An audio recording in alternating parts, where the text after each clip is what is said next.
いかに楽しんで身近なものとして英語に触れ続けるか。インスタはね、本当に私おすすめしたいアカウントがたくさんあるんで、それを何回かしてたら、なんて歌ってるかがクリアに聞こえてくるようになります。皆さんこんにちは。シオンです。皆さん、英語の勉強はどうですか？楽しいですか？やっぱり、英語の勉強ってなると、とにかくいっぱい単語を覚えなきゃとか、イディオムを覚えなきゃとか、文法書を何周もして丸暗記しなきゃとか、なんかそういうことを思うんじゃないかなと思うんですけど、もちろんそういう机の上でのお勉強っていうのもすごく大事。単語力とか、しっかりした文法を理解していくとかっていうのはベースとしてめちゃくちゃ大事になってくるので、そういう勉強はしてもらいつつ、なんか個人的には英語を楽しむっていうこともそれと同じぐらい大事だなって思ってます。特にワーホリ行ってみたいとか、海外旅行行ってみたいとか、なんかそういうカジュアルな英語をできるようになりたいって思ってる人は、特にいかに楽しんで身近なものとして英語に触れ続けるかっていうことがすごく大事だと思ってます。この間もプラダを着た悪魔の続編が日本でも公開されてすごい話題になってたり、もちろん私見に行ったんですけど、 SNS でも英語のコンテンツが溢れてたり、英語を楽しむ手段っていっぱいあると思うんです。ただその中でもどういうコンテンツを選ぶのかとか、それをただぼーっと見るんじゃなくて、どういうことを意識してそういうコンテンツを消費していったらいいのか、見ていったらいいのかっていうのは、私が個人的に意識して取り組んでるポイントっていうのがあるので、今日は私の習慣とか、もう単純におすすめのアカウントとかコンテンツっていうのをシェアしていこうと思います。で、まずは一番取り組みやすいのがやっぱり音楽だと思ってて、道歩きながらとか移動中とかいつでも聴けるので、一番入り口として入りやすいかなと思います。で、もう私が言うまでもなく、海外とかね、もしも皆さんが興味ある感じだったら、おそらく洋楽とか聴いてると思うんです。ほんとね、自分の好きなアーティストの方の音楽聴いてもらったらいいんですけど、英語力向上っていうことに焦点を置いた時に、おすすめのアーティストのとか楽曲の選び方っていうのだけさらっとお話ししようと思います。特に英語を学習してる段階の人たちには、テンポ遅めではっきり聞き取りやすい発音をしている人、あとは歌詞も割と重要だと思ってて、スラングとかバッドワードみたいなのがあんまりない標準的なノーマルな英語で歌ってるものが、自分が英語を習得するってことを考えたらおすすめです。例えば、有名どころで言うと、ブルーノ・マーズ、アリアナ・グランデ、サブリナ・カーペンターあたりはおすすめです。私結構サブリナ好きでよく聞いてます。で、これ聞く時のポイントは、私が語学学校通ってた時にやってたメソッドと、ちょっと自分の独自の方法も混ぜてやってることなんですけど、まず最初歌詞を見ずに聞いてみる。で、聞き取れるワードだけ聞き取る、曲の内容を予想する。例えば、バーって聞いてて、love って聞こえた、you って聞こえた、I want you って言ってる、I miss you って言ってる、みたいな。なんか今すごい適当に言ってるんですけど、こういう感じで聞き取れた単語だけ認識しておく。で、歌詞を、なんかすごい love とか miss とか言ってるから、恋愛系の曲なのかな。I miss you とか言ってるから、もしかしたら、なんか別れた恋人に対して元彼のことを思い浮かべながら歌ってる曲なのかなとかをまず予想する。で、その次に歌詞を見に行く。歌詞と、今日本語訳もね、ネットに溢れてるんで、だいたい検索したら出てくるんで、歌詞と日本語訳を見る。で、内容を理解する。なるほど。ここはこういう風に歌ってたんだ。私はここの部分の単語は聞こえてて、ここはちょっと聞き漏らしてたな、とか。っていうところを認識していく。あとは歌詞の内容も予想してたのと合ってたのか外れてたのかっていうところを見ていく。だいたい歌詞を見て内容を理解したらもう一回聞いてみる。これは全然歌詞とか和訳とか見ながら聞いて大丈夫。で、聞きながら口ずさんでいく。最初はなかなか厳しいかもしれないんですけど、何回か聞いていく中でどんどん自分の中でも口ずさんで一緒に歌っていくっ実際に歌ってみると結構単語通りに歌ってないなっていうことに気づくと思うんです。例えばセブリナの曲で But if you need my love っていう歌詞があるんですけど、そこって実際 But if you need my love って歌われてるんですね。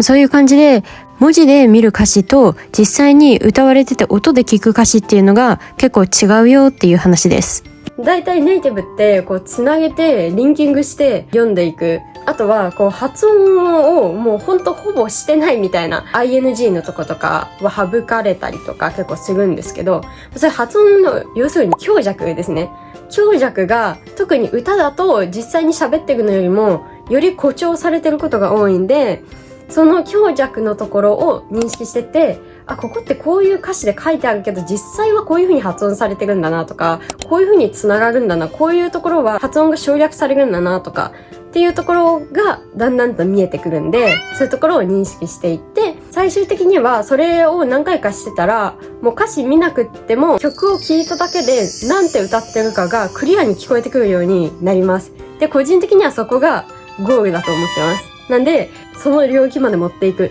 ていうのを、自分の好きな曲でいいんですけど、何曲もこう積み重ねていくことでリスニング力は確実に向上していくと思ってます。洋楽に関してはそんな感じですね。次に皆さんの身近にあるものって考えたらインスタかなーって思って、私は、TikTok は入れてないんですけど、てか入れてたけど消したんですけどそう TikTok やってないんでインスタで説明しますね。多分みんな携帯とりあえず開いたらとりあえずインスタか TikTok 見ると思うんです。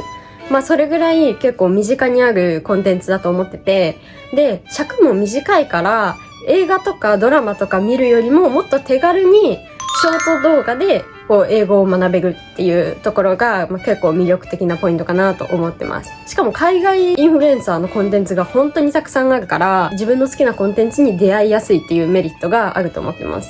インスタはね、本当に私おすすめしたいアカウントがたくさんあるんで、初心者向け、中級者向け、上級者向けみたいな感じで分けて紹介していこうと思います。まず初心者向けはこんな感じで、このカイラ先生のアカウントは、この方は日本とアメリカのハーフの方で、日本育ちだけど多分ハーフだから英語もちょっと喋って育ってきて、今はアメリカ人の旦那さんと結婚してたはず。だから動画の中では大体英語で喋ってるんだけど、ところどころ日本語とちゃんぽんで混ざってて、なんで英語としては完全ネイティブではないし、ちょっと日本語も混じってて崩れた英語なんだけど、とにかくトークが面白い。日本人の感覚で結構喋ってくれてるから、英語を楽しく聞くっていうことには一番フィットするアカウントかなと思ってます。ネイティブのコンテンツ見るのは抵抗感というか、まだ自信がないけど、でもちょっと英語喋ってるコンテンツ見たいっていう人には結構おすすめで、ただ喋るのが結構早いから全然中級者上級者の方とかは字幕を見ないで彼女の英語だけ聞くっていう練習をするっていう使い方も全然できるっていうアカウントです。で、私が特に最近お気に入りでよく見てるのがこのカーターっていうイギリスの男の子。このアカウントはカーターくんがクッキングをするっていう動画なんですけど、もうとにかく可愛い。カーターくんイギリス人なんですけど、ザ・イギリス英語。もう私たちがイメージするイギリス英語っていう感じのすっごく綺麗なイギリス英語の発音をしてます。で、子供なんで喋るのがゆっくりで、しかも字幕も全部の動画についてるので、イギリス英語初心者の人でも学びやすいかなって思います。クッキングなんで結構クッキング用語がたくさん学べます。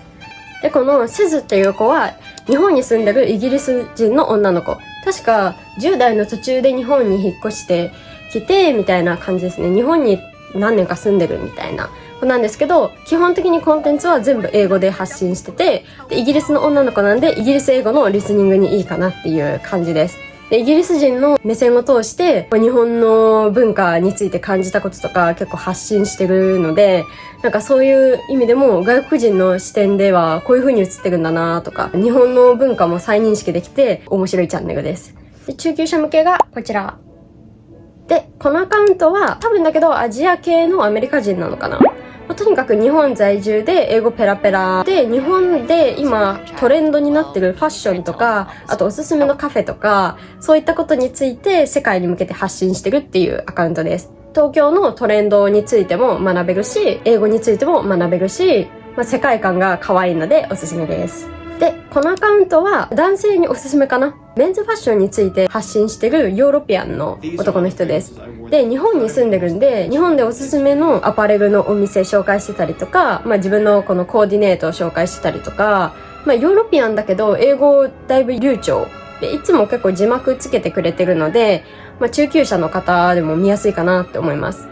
で、あと、このアカウントですね。このアカウントは、海外のインフルエンサーとかいう感じとはちょっと違うんですけど、海外のセレブのインタビュー映像とかを文字起こししてくれてて、文字起こしと、あと日本語訳つけて載せてくれてるアカウントです。で、重要なフレーズとか単語のところは色がついてて目立つようになってたりとかするので、本当に英語を学びたい、フレーズとかしっかり学びたいっていう人にはおすすめです。海外セレブ、そういう成功してる人たちの人生哲学とかを結構語ってる動画が多いので、そういう意味でも結構生きる上での参考にもなるんじゃないかなと思います。次、上級向け。このあたりはもう字幕ないです。で、ネイティブスピードでガンガン喋ってるアカウントです。このアカウントは、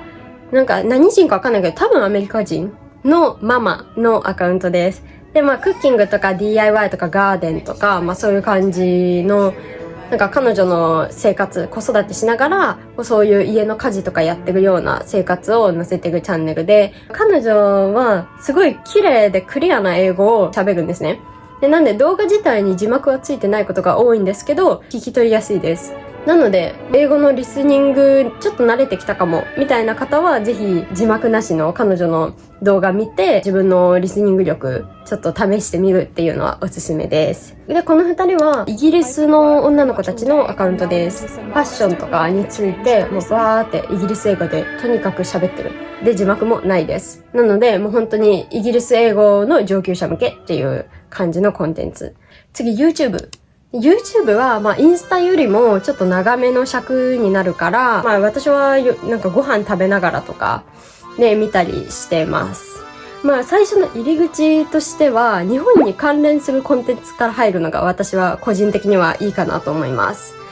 例えば、日本でのフード Vlog。外国人が日本来て、で、こういう食べ歩きしてみたよ、みたいな動画本当にたくさん上がってるんで、外国人が実際食べてみて、日本の料理をどう感じるのかっていう感想とかは結構新鮮で面白かったりするんで、自分たちに関連のあるトピックのものから見ていくのが最初は入りやすいかなと思います。で、初心者の人におすすめので、私が特に推したいチャンネルがあって、それがこのエディスプレイスっていうのかな。この子のチャンネルが本当にとにかく世界観が可愛くって超癒されるチャンネルです。だいたい Vlog を上げてるんですけど、すごい時間の流れがゆったり進むような感じで、映像もすごく綺麗でおすすめです。とにかく癒されます。で、この子は多分ネイティブではないんですね。おそらくヨーロッパの方出身だと思うんですけど、でも全部英語でコンテンツ発信していて、多分ノンネイティブだからだと思うんですけど、喋るのゆっくりで、一個一個単語を結構はっきり発音してくれるので、初心者の方でも見やすいかなと思います。で、その英語で喋ってる時間もそんなに動画内で全部ずーっと英語で喋ってるっていうわけでもないので、途中結構景色の映像が挟まったりとかするから、耳も疲れづらいので、英語コンテンツの入り口として見るのにもおすすめだし、もう単純にとにかく世界観が可愛いからおすすめ。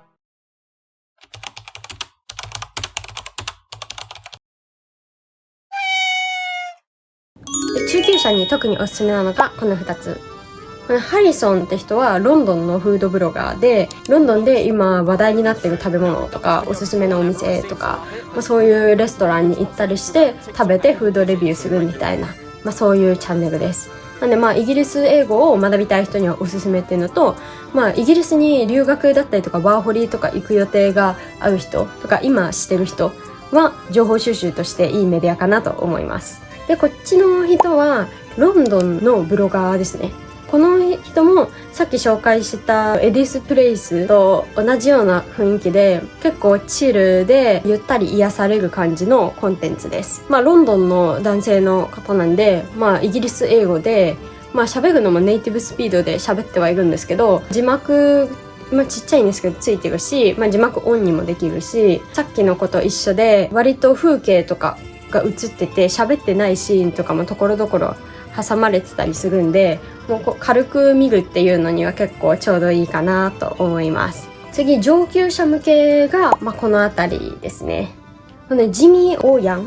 て人は香港系のコメディアンです。もう英語でアジアだったりとか中国とかの文化とかアメリカとのカルチャーの違いとかっていうのについてユーモラスにトークしてるチャンネルです。結構有名な人だと思うので、皆さんも見たことあるかもしれないんですけど、とにかくネタが面白いんでぜひ見てみてください。シドニーさんの方はアメリカ人ですね、おそらく。で、今ニューヨークに住んでるブロガーで、なのでニューヨークの Vlog を主に上げてる人です。ネイティブスピードでガンガン喋っておしゃべりな人です。ニューヨーカーのザ・アメリカ英語みたいな感じで、割とスピード感も速めなので、リスニング上級者におすすめですね。アメリカ人のリアルなスピード感の英語を学びたい人にはおすすめです。次にドラマ映画部門ですね。ドラマとか映画は結構尺が長いんで、私個人的にはちょっと見るのにエネルギーいるなっていう感じではあるんで、そんな常に見てるわけではないんですけど、時間ある時、夜ちょっとゆっくりしてる時に見たりとかしてます。で、選ぶ基準としてはちょっと注意点があって、私が設けている基準は現代の現実的な話がおすすめで、これはちょっと時代が遡ったりとかすると使ってる表現が結構古かったりする。例えばローマの休日とか、あとイギリスなどだとブリジャートン家とか、イギリスの貴族のお話とかあったりするんですけど、そういうのだと使ってる表現がちょっと古いものになっている可能性があるっていう。日本でもちょっと古い時代のドラマ、朝ドラとかね、今では使わないような表現使ってたりとかすると思うんですけど、時代劇とかね、そういう感じの印象で、おそらく今はあんまり使われてない表現がよく出てきたりするっていうことと、あと現実的な話がおすすめっていうのは、SF とかだと、結構難しいワードが多く出てきたりするんですね。で、SF の話なんであんまり現実では使わないようなワードも結構出てきたりするっていうので、現代の現実的なお話がおすすめです。あとは法律系とか医療系とか、サスペンスとか、結構お堅い系のやつもあんまり日常会話では使わないような難しい表現が多く出てきたりするんで、自然な英語を習得するっていう目的においては、あんまりわざわざ見なくてもいいかなって思います。個人的にはこのあたりとかは割と見やすい作品かなと思います。私は最近今更なんですけどね、ゴシップガールを見てます。